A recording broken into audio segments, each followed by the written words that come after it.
Comment guérir de la dépendance affective? Bonjour, je suis coach Vladimir, votre expert post-rupture amoureuse.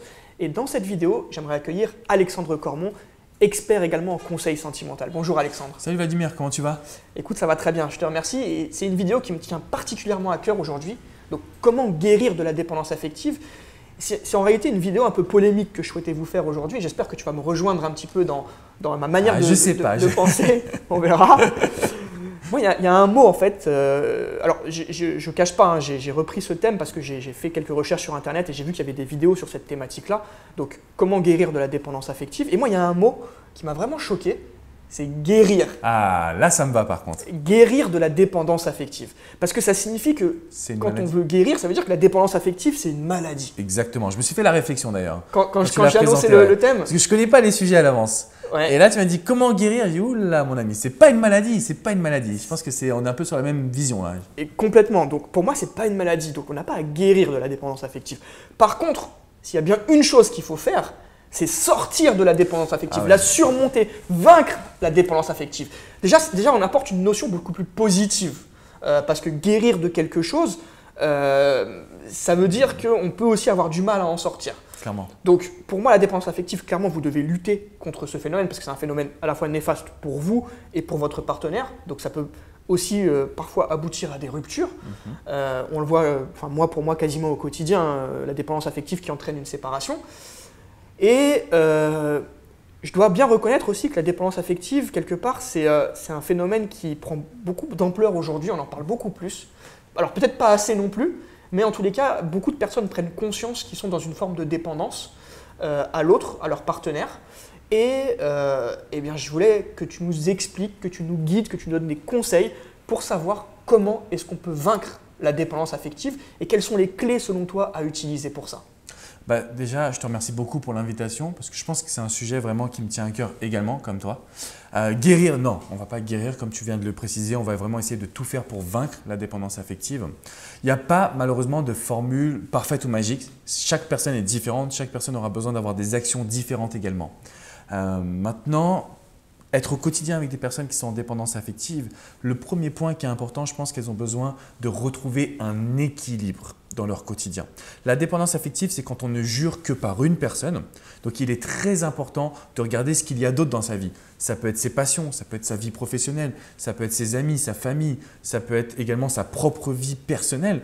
Le fait de changer de look, le fait de s'épanouir en mangeant équilibré, etc., etc. Donc moi, ce que je conseille à toutes les personnes que j'accompagne, c'est vraiment d'équilibrer leur vie, d'équilibrer leurs forces pour ne pas, entre guillemets, avoir une obsession vers la vie sentimentale uniquement. D'accord. Est-ce que tu as pu remarquer un profil type de personne dépendante affective? Alors, je vais te laisser répondre à la question. Et puis ensuite, moi, j'aimerais apporter quelques précisions là-dessus aussi. Donc, je te laisse répondre à cette question. Bien sûr. Franchement, c'est dingue, mais tu vois, depuis 2016, j'ai accompagné des milliers de personnes et je me rends compte que la dépendance affective peut toucher n'importe qui à n'importe quel moment.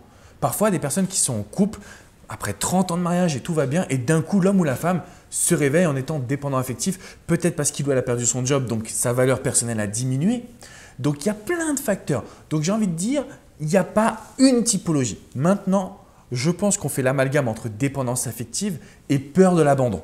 Je trouve que c'est quelque chose qui se fait vraiment dans notre société. La peur de l'abandon, c'est quand on a eu des parents qui ne nous ont pas vraiment aimés, quand on a été adopté, quand on a vécu une situation où une personne nous a trompés ou est partie du jour au lendemain sans explication.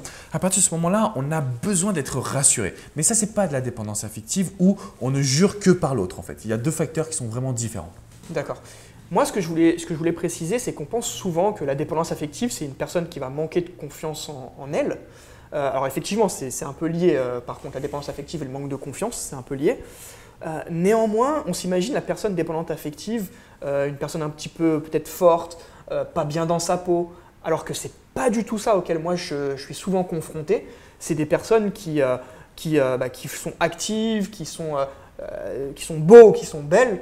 Alors après, c'est au niveau des critères physiques, ça évolue bien entendu, mais c'est des personnes qui peuvent être attirantes, qui peuvent attirer d'autres personnes, sans problème d'ailleurs.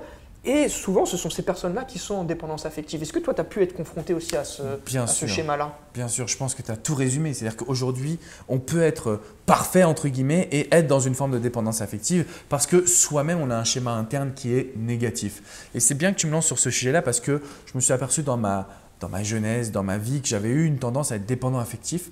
Et le meilleur moyen pour moi de couper cette dépendance, ça a été de ne plus avoir de relations pendant 1 an. Que ce soit sexuel, que ce soit personnel, que ce soit même de relations de drague avec les femmes. Je me suis dit non, là il faut que j'apprenne à vivre pour moi. Et je pense que ça, dans notre société, on ne l'apprend pas. Donc finalement, on peut avoir toutes les qualités du monde. On peut être super beau, on peut pouvoir séduire et coucher avec n'importe qui. Ça ne nous rendra pas spécialement heureux et ça peut même nous rendre dépendants affectifs si on ne sait pas comment trouver son chemin personnel, comment être épanoui, comment être positif tout simplement, même sans elle ou sans lui. Voilà, tout simplement. D'accord, merci beaucoup pour cet éclaircissement. Avec grand plaisir. Je crois que je ne vais pas souhaiter la même chose aux personnes qui nous regardent, hein. Pas 1 an sans relation non, après sentimentale. chacun peut faire vraiment comme il veut, mais ce que je veux juste dire par là, c'est qu'il faut apprendre à vivre aussi pour soi. Pour soi, bien sûr. C'est soi-même la priorité et ensuite on fait passer la personne avec qui on partage sa vie en second, mais c'est vrai qu'il faut toujours penser à soi et s'épanouir en réalité. Écoute, merci beaucoup pour cette intervention et puis pour cette petite part de toi que tu nous as livrée aujourd'hui. Je ne sais pas si d'ailleurs tu en parles dans tes autres vidéos. Pas tout le temps, pas souvent honnêtement, mais là je pense que tu as abordé ce thème de guérir de la dépendance affective. Il faut dire à ces personnes que vous pouvez en sortir vraiment, et ça c'est très important, il y a des experts, Vladimir va vous accompagner vraiment, il le fait à merveille. Et moi je veux juste partager mon expérience personnelle parce que c'est quelque chose dont on n'évoque pas réellement en société. Et je pense que c'est important de le dire parfois. Écoute, merci beaucoup pour ton intervention. Merci à toi en tout cas. Si vous avez aimé cette vidéo, n'hésitez pas à mettre un petit pouce levé, ça fait toujours plaisir. Également, n'hésitez pas à laisser un petit commentaire, je vous répondrai avec plaisir.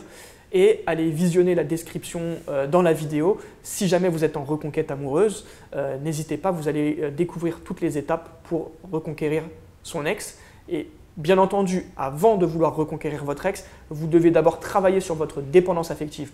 Parce que je ne connais pas une seule personne qui réussit sa reconquête amoureuse en étant en parallèle en dépendance affective. Donc travaillez sur vous, vous pouvez vaincre la dépendance affective, vous pouvez en sortir. Je vous souhaite vraiment le meilleur. Si vous avez quoi que ce soit, n'hésitez pas à consulter mon site. N'hésitez pas également à me laisser un commentaire ou même à m'écrire un email pour savoir comment est-ce qu'on peut travailler ensemble. Je vous dis à très vite pour une prochaine vidéo et surtout, ne vous laissez pas déstabiliser par cette dépendance amoureuse, vous pouvez en sortir.